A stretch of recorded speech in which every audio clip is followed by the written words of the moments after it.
It can't get any better than welcoming the students back and having new students come, but it's extra special in the fact this is my first fall. I'm just thrilled to be able to do it.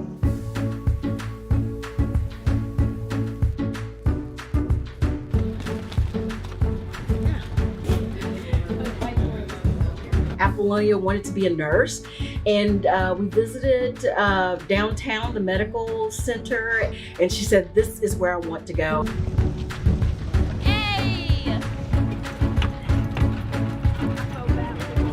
They have this tremendous opportunity to work with the finest faculty in the nation, staff that are there to support them in their success, work with professors, do research, make friends that will probably be their friends for their entire life, and to take in every moment that this campus and this community has to offer, and just be part of Card Nation, because it's pretty special.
Good morning.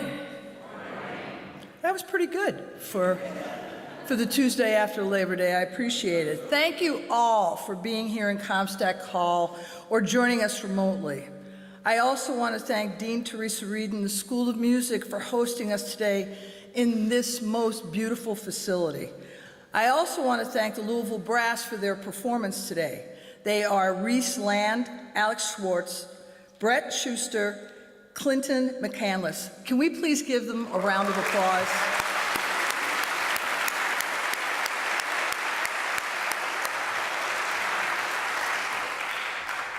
And I also want to offer a thank you to Sonia Smith, our sign language interpreter today.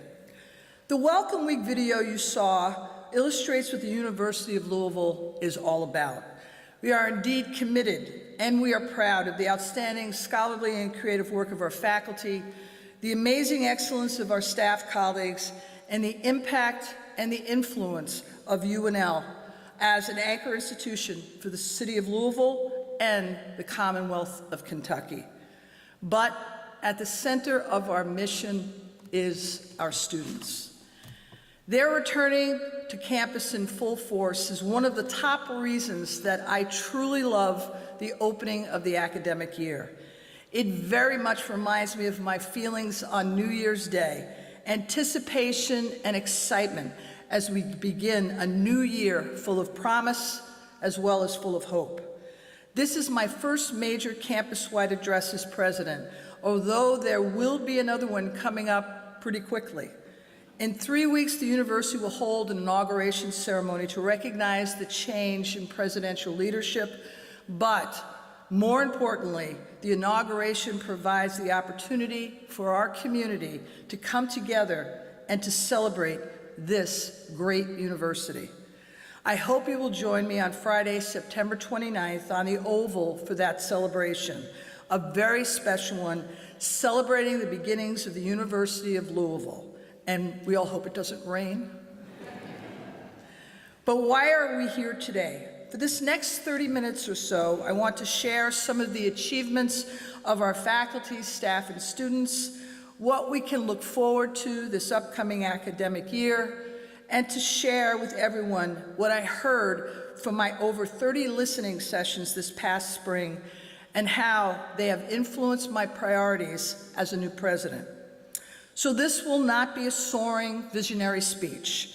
It will instead celebrate some of the achievements of this past year, look forward into our future, and most importantly, talk about the work needed, the priorities that arose out of the listening sessions.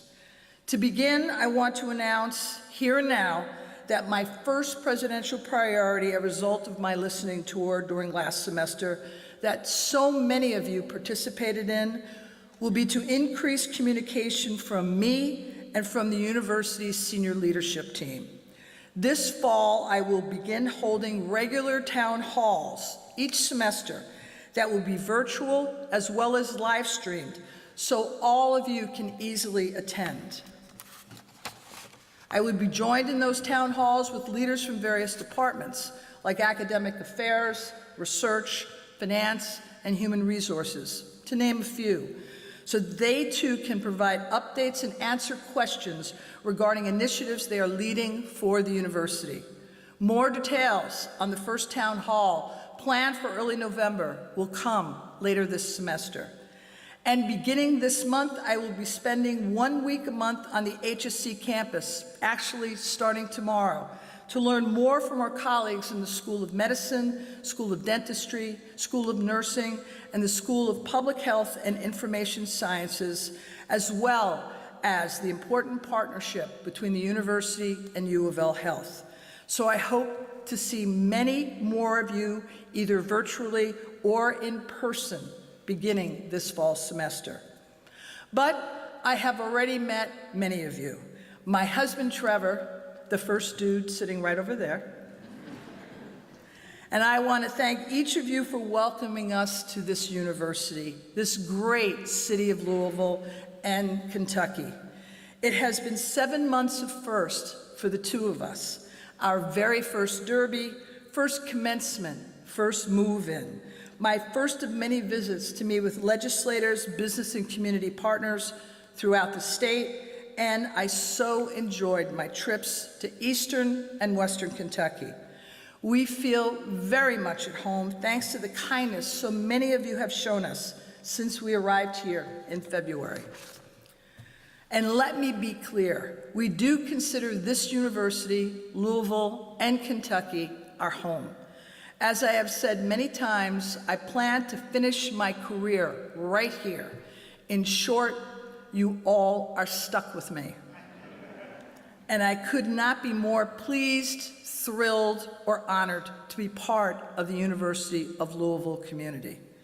I want to take a moment now to recognize some successes from the past year, and there is a lot to celebrate. First, I want to recognize those selected for the university's Presidential Excellence Awards. These are faculty and staff who are selected by their colleagues, for their outstanding teaching, research, and service to the university. Would you please join me in giving a round of applause to celebrate these awardees?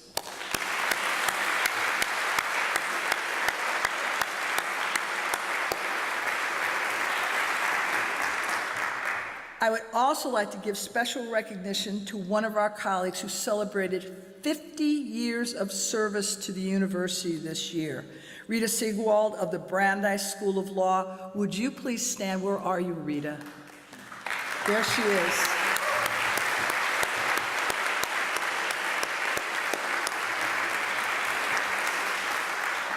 Thank you, Rita, for everything you've done over those 5 decades. And as you shared with me, you started when you were 12. Thank you again, Rita. Now let's talk about our incredible students. For the second straight year, U of L has set a record for first-year enrollment, with more than 3,100 students entering this university. That tops by almost 200 students our previous record, which we set in 2022. And our students on campus continue to excel. This year, U of L was home to the state's only Harry S. Truman Scholar, given to only 62 students nationally.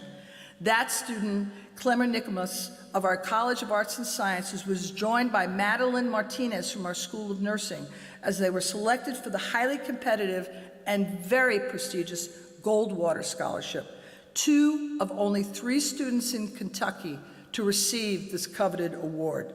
Clemmer plans to study the effects of climate change, while Madeline will research health disparities among minority populations. And 6 of our graduates, Madison Siecha, Eli Cooper, Christy Kremer, Brian McClellan, Rawan Shale, and Lucas Trefall, won Fulbright Awards to teach and to conduct research abroad. U of L has been recognized with 168 Fulbright scholars since 2001, more than any other public university in Kentucky combined. Yes.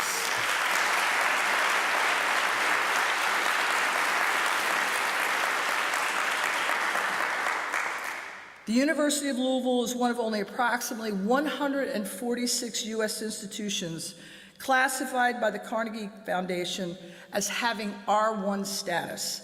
That recognition means that U of L is at the forefront of research, and our faculty are dedicated to examining the greatest challenges of our time, such as climate change and population health, and creating new knowledge that benefits our nation and the world. U of L faculty are indeed conducting leading-edge, internationally recognized research and receiving more funding than ever for their efforts. This past year, research expenditures totaled $229.5 million, a record for this university. You can clap.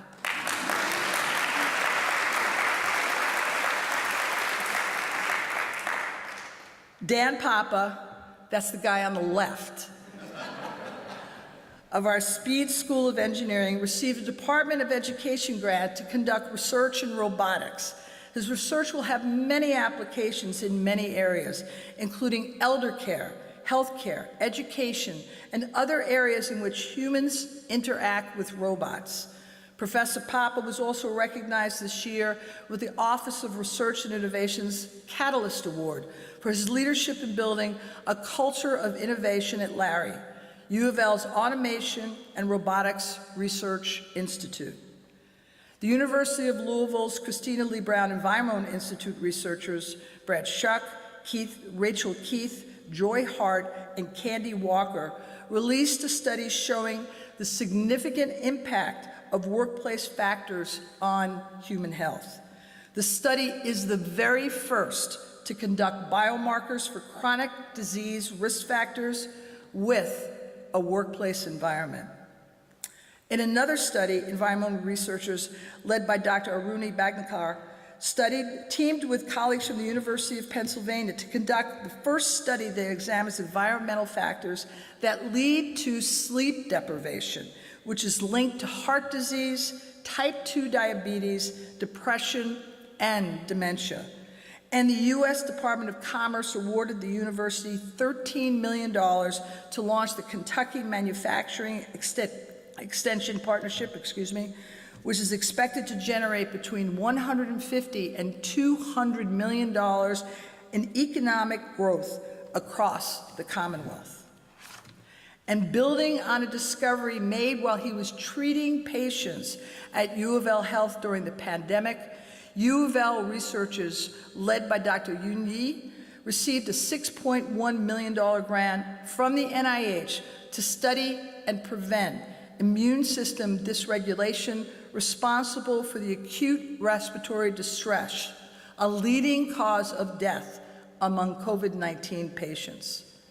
These are just a few of the examples of the outstanding research being conducted here at UofL and in partnership with UofL Health.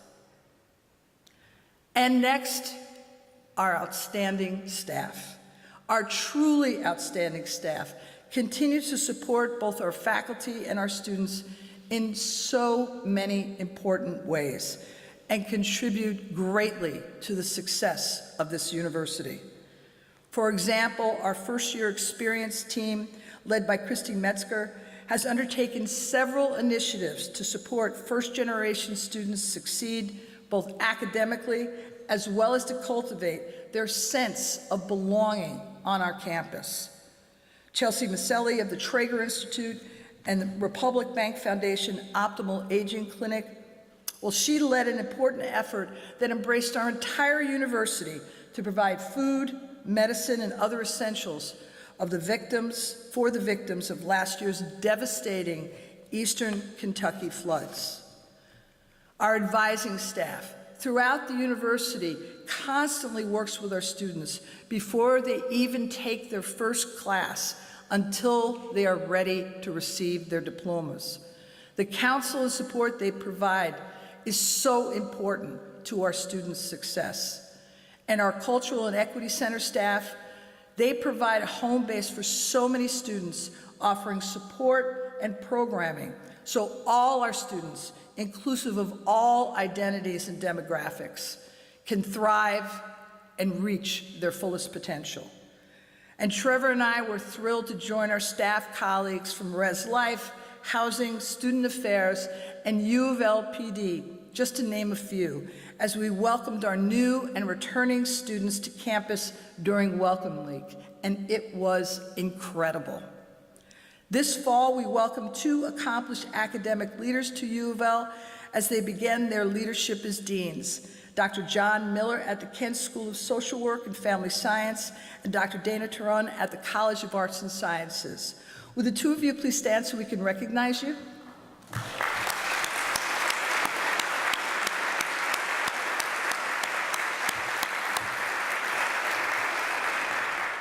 Finally, I am thrilled that Brent Piper, after a national search that brought an incredible pool of candidates to consider, accepted my offer to join UofL as our Vice President of Advancement. Brent, are you in the audience?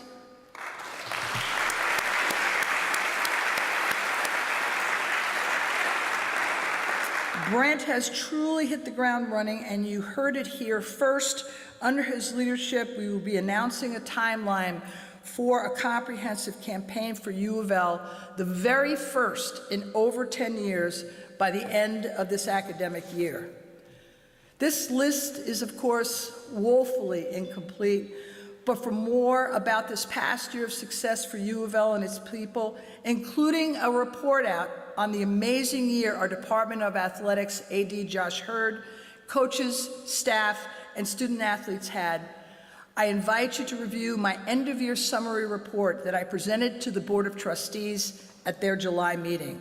It is housed on the Office of the President website.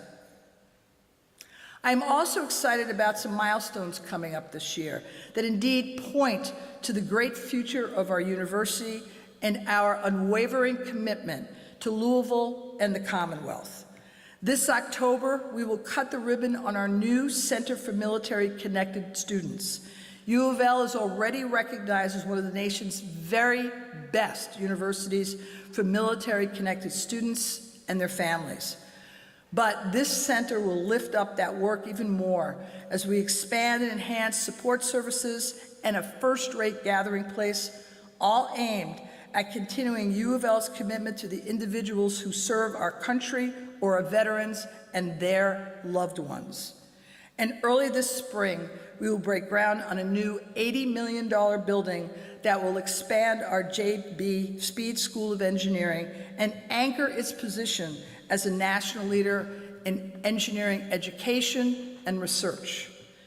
This new building will further U of L's position as a talent pool provider to Kentucky and the nation and a source of innovation for its engineering and technology-based industries.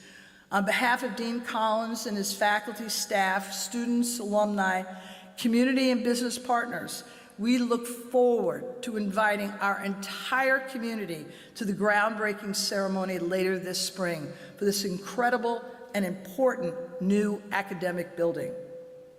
Continuing to look ahead, the work to advance the university's strategic plan that was approved by the trustees earlier this year, well, that means that much planning and implementation has already taken place and will continue throughout the year. I want to highlight 3 of these plans that will be especially impactful for our university. First is the Undergraduate Success Plan. The Undergraduate Success Plan is a 5-year plan aimed at advancing inclusive student success and raising our 6-year undergraduate graduation rate from 62% to 70%, and more importantly, eliminate completion gaps for several demographic groups, including Pell-eligible students who currently graduate at a rate approximately 10 percentage points below our overall student population. Much work has already been done across the campus to determine strategies and tactics to increase those rates. In fact, best practices are already in place within various departments and colleges across the university. But now the focus will be about completing a comprehensive and programmatic student success plan that includes the entire community and continue its implementation and realize those results, success for all U of L students. This important initiative is being led by Interim Provost Jerry Bradley. The second plan is to complete and begin implementation of an institutional equity and inclusion plan, spanning 5 years, that emphasizes our commitment to diversity and our commitment that all members of our community, inclusive of all identities, demographics, life experiences, abilities, and ideologies, will be welcomed and supported so they can thrive and reach their fullest potential. As I shared with the trustees at the July board meeting, this will be a relentless pursuit. And I have my commitment that not only will it be relentless, but we will also be transparent and accountable to our community as well as to each other. I want to offer my deep and sincere gratitude to Kodra and Kaswa for their ongoing leadership and for laying the foundation from which this plan will indeed be built. I want to emphasize my great appreciation to the members of Kodra and the wider university community who worked tirelessly to develop the Cardinal Anti-Racist Agenda, or CARA. That work is so important and fundamental to the Institutional Equity and Inclusion Strategic Plan, and it will inform its priorities.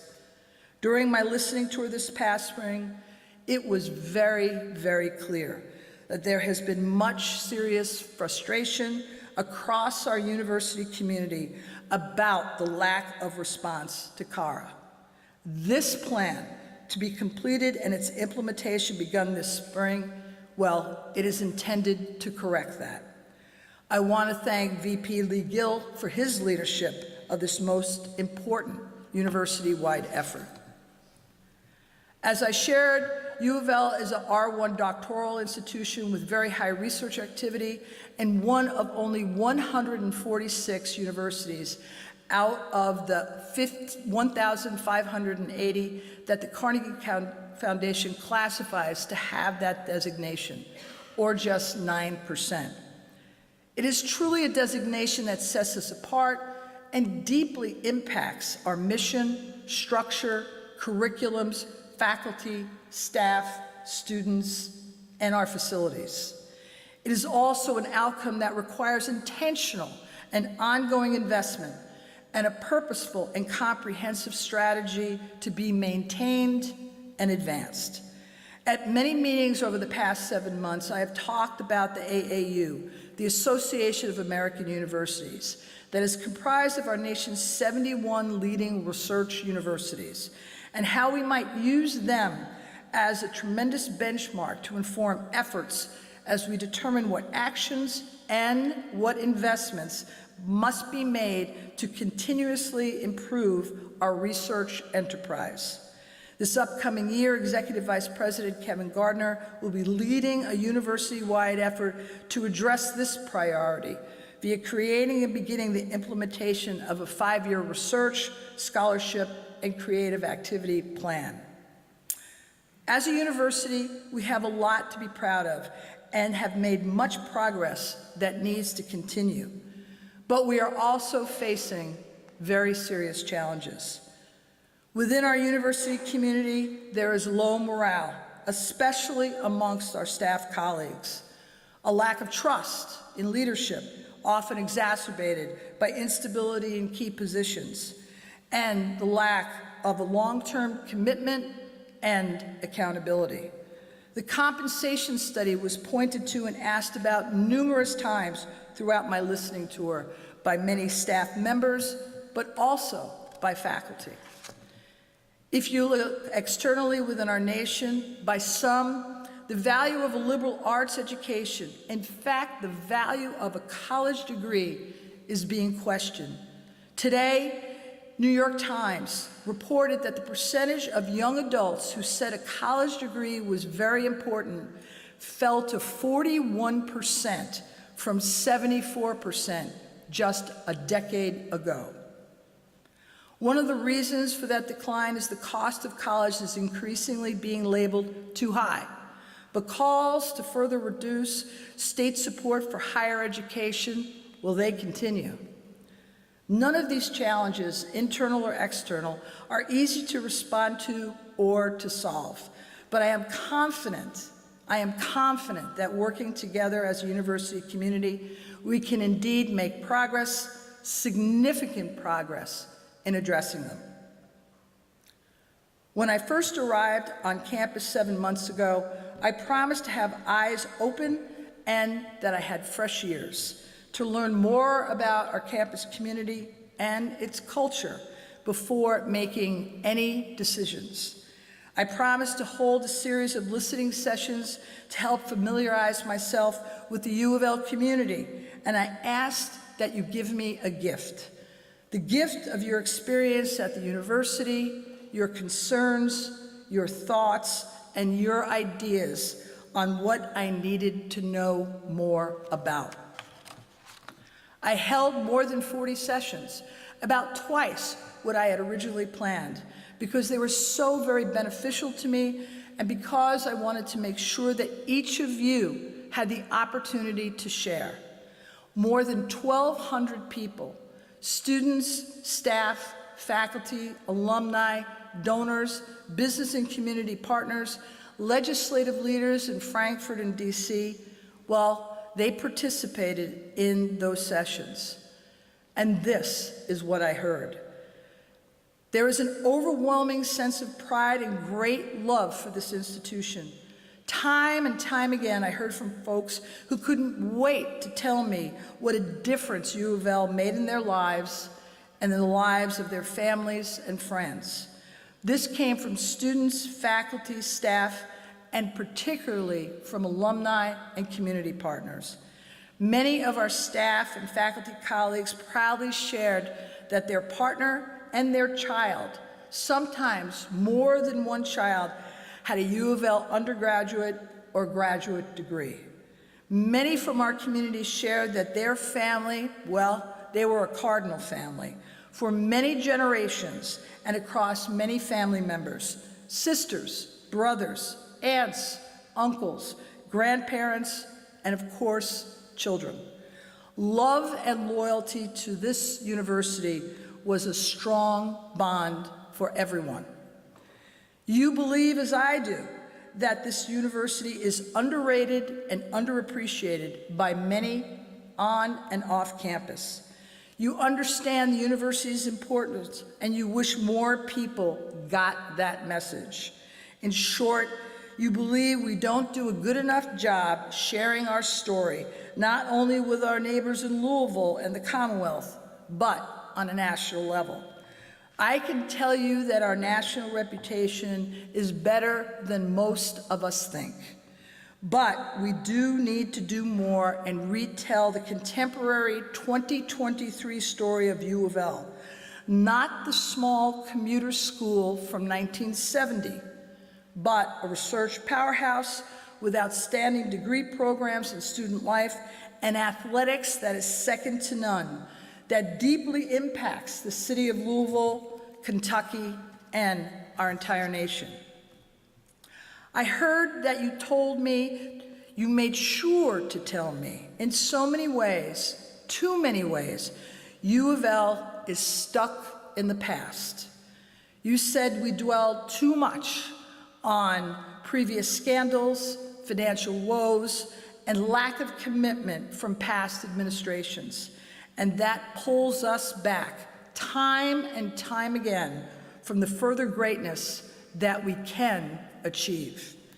You shared that we have not invested properly in our faculty and staff or our infrastructure, like classrooms and laboratory equipment and IT systems and tools, as well as facilities. Certainly not enough to advance our status as a premier metropolitan research university. You shared that you know that the university, until just recently, was under serious financial challenges, just 4 years ago with less than 30 days cash on hand.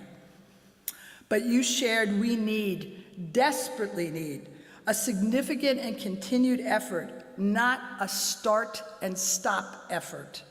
A plan that is transparent to renew investment into U of L as well as its people. You shared you knew this would not be easy, not at all easy, but we need to do it and we need to start now. And this is probably the most common concern I heard. You feel that the cultural decentralization of U of L, here at U of L, has led to redundancy and inefficiency, confusion over roles and responsibilities, at times overwhelming bureaucracy and unresponsiveness, poor communication, inequity in compensation, and in many cases, poor or avoidance of decision-making. This means that folks have to look at decentralization in a different way. Due to this decentralization, everything is exceptional. Everything is an exception. That's what you shared with me. This means that folks said they need to talk to 3 people or more to get something done, and that they often got 3 different answers to their questions. It is especially exhausting for our staff as they try so very hard to do excellent work to support faculty and staff. I have shared those concerns widely with my leadership team, and I hope you have already heard from me some commitments, my first 4 presidential priorities that I have spoken of today. The first priority is to vastly improve communication on our campus and trust within our community. The second priority is to enhance our research and innovation enterprise. The third priority is to focus relentlessly on advancing inclusion and institutional equity so that all members of our communities can thrive and reach their fullest potential. And the fourth priority is to realize student success inclusive of all our students. But there are 4 more presidential priorities that I wish to share. As I noted earlier, the concern I heard most often in listening sessions from staff, faculty, and students emphasized our decentralized culture and inefficient use of resources in our day-to-day business practices.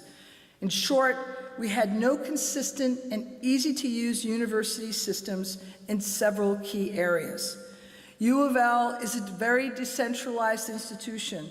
In fact, the most decentralized institution that I have ever been a part of. Units operate independently of one another, and that leads to significant confusion among faculty, staff, and students. The processes in one unit may be markedly different from the processes in another. By standardizing and in some cases centralizing key systems and processes across the university, we can eliminate frustration, improve efficiency, and further ensure quality outcomes. The 2 areas that kept coming up as areas of opportunity during my listening tour were procurement and pre- and post-grant support. In the listening sessions, folks offered that they knew that the people in these areas were working very hard and that they were very helpful, but they seemed to be seriously hampered by confusing processes, and often they did not have the technology tools or the staffing that they needed to do their job. This leads me to my 5th presidential priority, to establish systemness to support critical and common university-wide business processes. This will be a joint effort led by CFO Dan Durbin, Interim CIO Brad Anderson, and EVP Kevin Gardner to achieve. In my sessions, as I shared, I heard great passion for the university. Many of our colleagues remarked on its rich history and cited many points of pride that made U of L stand out throughout the years. But the university, it has grown and it has evolved. We are no longer a commuter school. Instead, we are a vibrant R1 university with international impact and influence, an anchor institution for Louisville and Kentucky, and renowned for excellence in collegiate athletics. It is time to retell this contemporary story of the University of Louisville and how it matters to our city, our Commonwealth, our nation, and the world. This 6th priority, to retell this remarkable 2023 contemporary story of our great university, and in doing so positively impact its reputation and rankings, will be led by Vice President John Dries and his team in OCM. As we know, U of L is one of only 80 universities nationwide to hold both R1 and community engaged university designation. This is a great source of pride as well as distinction for our university and our community. U of L currently partners with hundreds of organizations within the city of Louisville and throughout the Commonwealth, including more than 140 in our signature partner footprint of West Louisville. But often our efforts are scattered and could be more effective if they were more intentionally coordinated. We have expertise and skills that not just anyone can provide. We need to continue to seek out opportunities and community needs, and then focus our efforts on those areas where we can indeed make the most impact. For example, access to quality healthcare is not just a serious concern for the citizens of Louisville's neighborhoods, but also the families from communities in Harlan and Clay counties that I visited earlier this summer.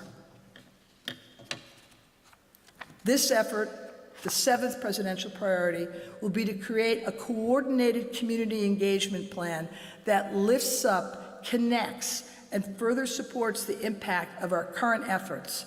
And it will be led by VP Douglas Craddock and will be foundational to the university's application for recertification as a Carnegie Community Engaged institution in 2024. Finally, we need to successfully complete the implementation of the compensation study for staff and for faculty. In the past few weeks since the results and actions from the initial phase of the staff compensation study were announced, I have heard from many of our colleagues as well as Staff Senate about their frustration and distress about the study's results. I have shared via email to the campus community to remind ourselves, but not to make excuses, that the compensation study was the very first time the university conducted a review and formalization of job descriptions, a review and creation of market-based competitive wage structures, and the establishment of career laddering pathways. It was indeed a mammoth and pioneering task. As part of the initial phase of the staff compensation study just completed, job description templates were created for staff positions.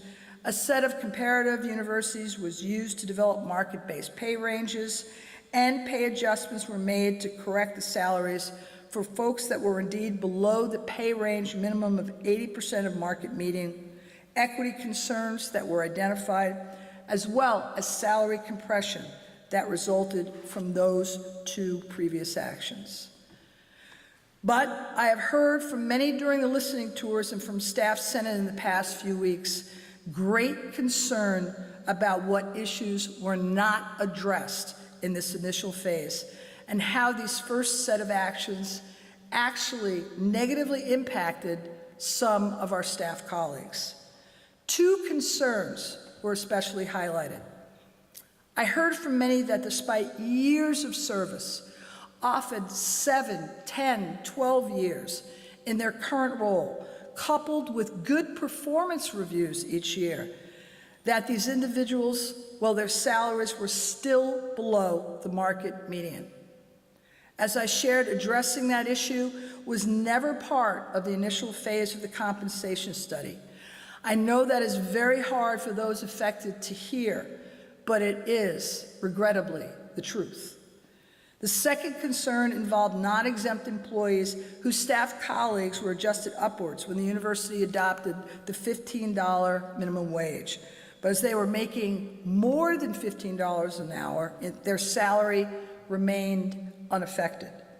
Just a few weeks ago in an all-campus email, I promised that the university would issue a plan to address those concerns by October 1st.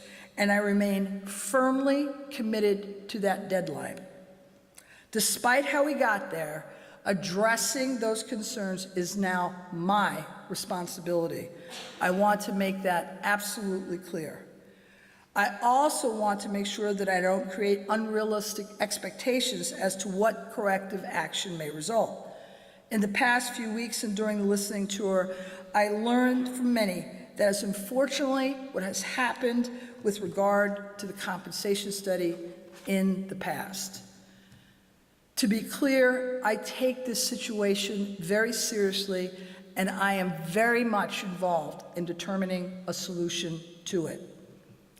I also want to remind everyone that the training of supervisors is underway and planned for completion this semester, and that an improved communication plan and microsite for staff as well as for faculty compensation study underway will be launched in mid-October. I am committed to ensuring transparent, inclusive, and complete communications regarding both of these important efforts going forward, and I very much appreciate the patience of everyone as we prepare to do just that. The compensation study, whose goal is to create and implement a market-based, competitively positioned compensation study for all U of L faculty and staff, is my final and 8th presidential priority. I hope that you take away from my remarks that I did not just listen, but that I heard from you during my listening sessions. and that I am committed to these 8 presidential priorities. I also know and hope that we share the understanding that these priorities, well, they won't be realized in a day, in a week, or even in a year, but we will make progress, serious progress, and that I will make sure to update our community regularly and with transparency regarding that progress. I also hope that you take away from my remarks here today that this is indeed one of the greatest universities in our nation and has created tremendous opportunity for thousands of students through the transformative education U of L offers. This university is about leading-edge discovery and creating new knowledge that addresses the greatest challenges facing our nation and our time, and that the city of Louisville and the Commonwealth of Kentucky and their communities have been touched by our university in so many ways. U of L graduates teachers, police officers, doctors, legislative leaders, entrepreneurs, pastors, engineers, accountants, artists, musicians, and farmers, all our neighbors. U of L, with 140,000 alumni, with 22,000 students, and with U of L Health, is the largest employer in the largest city in Kentucky. U of L indeed matters and has and will continue to make a difference in the lives of so very many. I am indeed blessed to serve this great university and its people. There is much to be proud of here at U of L, and working together, there is indeed further greatness in our future. Thank you all for what you do to support our students and each other. Thank you for welcoming me and Trevor so warmly into this community. Thank you for your support. It means much to me, and thank you for sharing this morning with me.